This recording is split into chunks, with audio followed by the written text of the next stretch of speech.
사랑하는 꿈의 가족 여러분, 벌써 수요일입니다. 한 주가 금방 지나가죠? 오늘도 이 아침 묵상을 통해 하나님과 함께 시작하시고 오늘 저녁에는 예배의 자리로 나오셔서 이긴 자로 살아가시는 복 있는 수요일 되시기를 축복합니다.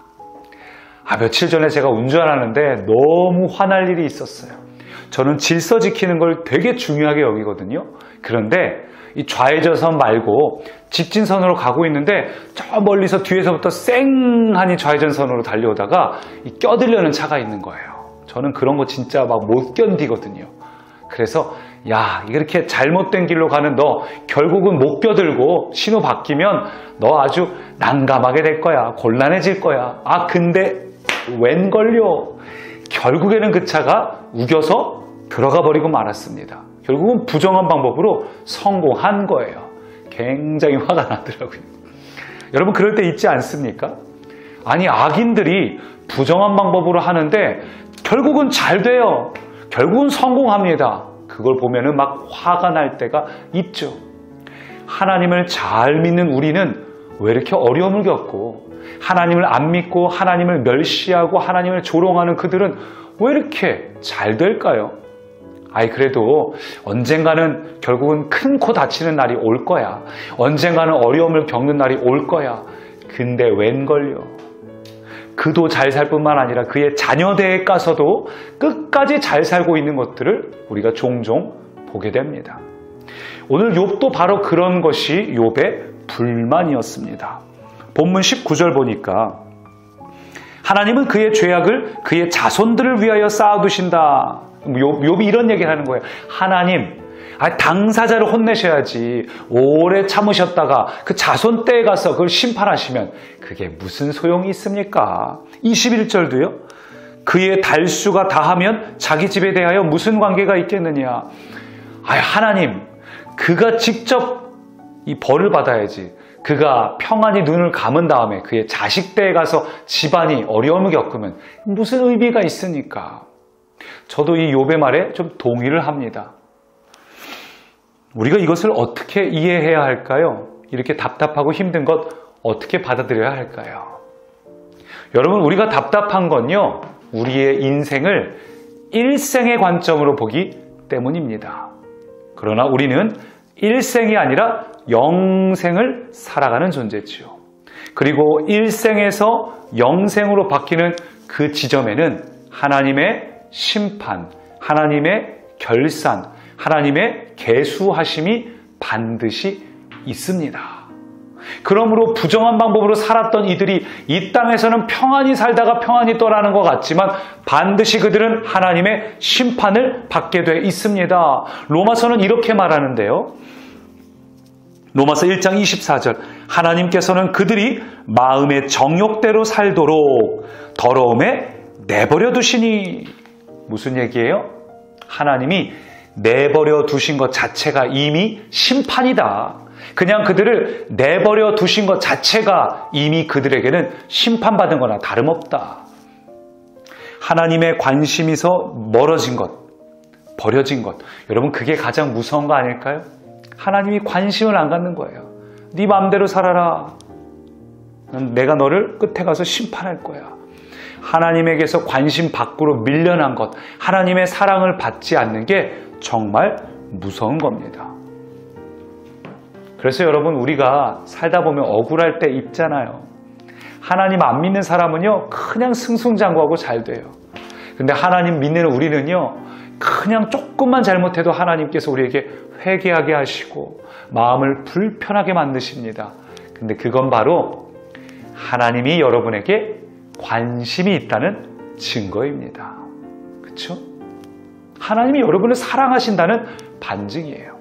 하나님이 여러분을 사랑하시기 때문에, 여러분을 너무 귀히 여기시기 때문에 하나님은 내버려 둘 수가 없고 우리가 조금만 잘못해도 바로잡길 원하시는 겁니다. 제 외할아버지 이야기를 한번 해볼게요. 제 외할아버지가 바로 옆집에 살고 있던 사촌에게 집의 중요한 도장과 문서를 맡기고 경기도에서 강원도로 5년 동안 발령이 나서 다녀온 적이 있었습니다. 그때가 전쟁 직후예요. 아주 오래전이죠. 그래서 자기 친구에게 모든 걸 맡기면서, 사촌이에요, 사촌. 그에게 맡기면서 만약 무슨 일이 생기면 나한테 전보를 보내고 너가 좀 이 급한 데를 좀 처리해다오 하고 부탁을 했습니다. 근데 그 믿었던 친구가 집에 있는 땅의 일부를 자기 걸로 바꿔놓은 거예요. 도장을 이용해가지고. 그걸 저희 외할아버지는 몰랐습니다. 시간이 한참 지난 후에 그걸 알게 됐어요. 그때부터 저희 외할아버지가 화병이 났습니다. 못 마시던 술을 드시고 이 술 기운을 빌려서 그쪽 길을 향한 집의 창문을 열고 소리를 지르시기도 하고 막 화병이 난 거예요. 근데 그러면 하나님께서 어떻게 하셔야 됩니까? 당장 그 집에 막 불을 떨어뜨리고 그 집에 나타나서 심판하시고 그래야 되는 거 아니에요? 근데 하나님께서 저희 외할아버지의 꿈에 나타나셔갖고 이렇게 말씀하셨어요. 원수 갚는 것은 너에게 있지 않고 내게 있다. 너에게 있지 않고 내게 있다. 이게 로마서 12장 19절에 나오는 말씀이에요. 하나님께서 원수는 내가 갚아야지 네가 갚는 게 아니야. 왜냐하면 나는 온전하게 갚아줄 수가 없잖아요, 원수를. 또 나도 모르는 사이에 누군가에게 실수할 수도 있는 거 아닙니까? 상처를 줄 수도 있고. 그래서 오직 완전한 심판자는 하나님뿐이다. 내가 결산의 그날에 반드시 심판할 거야. 일생이 맞춰지는 그날에 반드시 심판할 거야. 그러니 나에게 맡겨라. 주님은 그 말씀을 하시는 거예요. 저희 외할아버지는 그래도 여전히 억울했습니다. 하나님께서 나타나셔서 내가 그 집을 멸하겠다 라든지 아니면 너 속상하지 그러면 좋을 텐데 왜 그런 말씀을 안 하시고 원수 갚는 게 자기에게 있다 말씀하신 걸까요? 왜냐하면 저희 외할아버지가 그것을 여전히 품고 있다가 결국은 화병으로 암에 걸려서 돌아가시게 됐거든요. 하나님의 관심은 우리 외할아버지에게 있었던 겁니다. 하나님의 관심은 악인에게 있는 게 아니에요. 악인은 어차피 버려졌습니다. 그들은 나중에 심판을 받고 결산을 받아요. 근데 오늘 우리가 이 환경 때문에 억울해하고 속상해하고 그걸 바라보고 있으면 분노하잖아요. 아픔이 있잖아요. 화가 있잖아요. 하나님은 그게 너무 속상하신 거예요. 그래서 얘야, 너는 그 악인을 보지 마. 야, 너 그 환경 보지 마. 너는 좀 나를 보고 있으렴. 내가 모든 걸 결산하는 날이 있으니 나를 보고 소망을 가지렴. 나를 보고 소망을 가지렴. 여러분, 서두에서 제가 끼어들게 한 차 이야기를 했죠? 제가 그 화가 나더라고요. 그래서 계속 운전하면서 바짝바짝 붙어갔어요. 그러다가 앞에 차랑 부딪힐 뻔했습니다. 바짝바짝 붙어가느라고. 꼭 그래야 했을까요? 근데 여러분, 그 앞에 경찰이 다 기다리고 있다가 그 차를 딱 단속했다면 얼마나 통쾌한 일입니까? 하나님은 반드시 그렇게 하실 거라는 거예요. 내가 다 그거 계수할 거야. 거기에 다 카메라로 찍어놓고 있어. 그러니까 너는 그런 일 하나하나로 일희일비하지 마.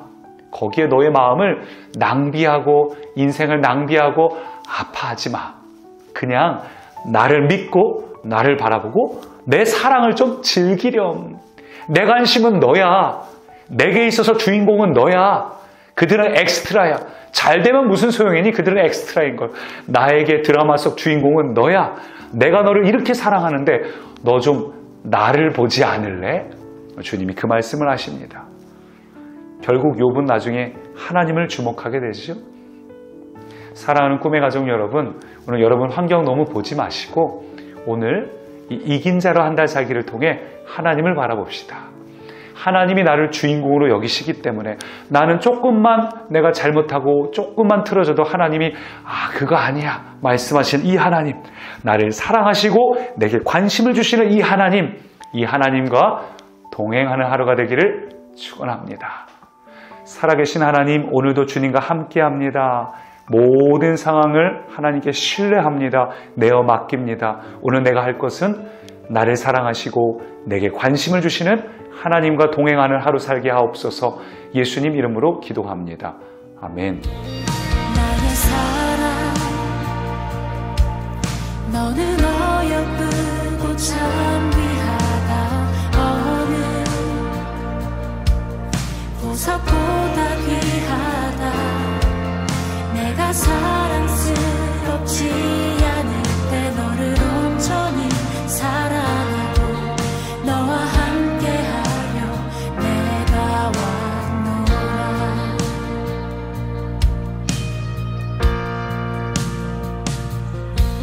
주의 사랑 이 사랑은 결코 변치 않아 모든 계절 돌보시네 푸른 마르고 꽃은 시드나 주의 말씀은 진실해 실수가 없으신 주만 바라라 주님의 나라와 뜻이 나의 삶 속에 임하시며 주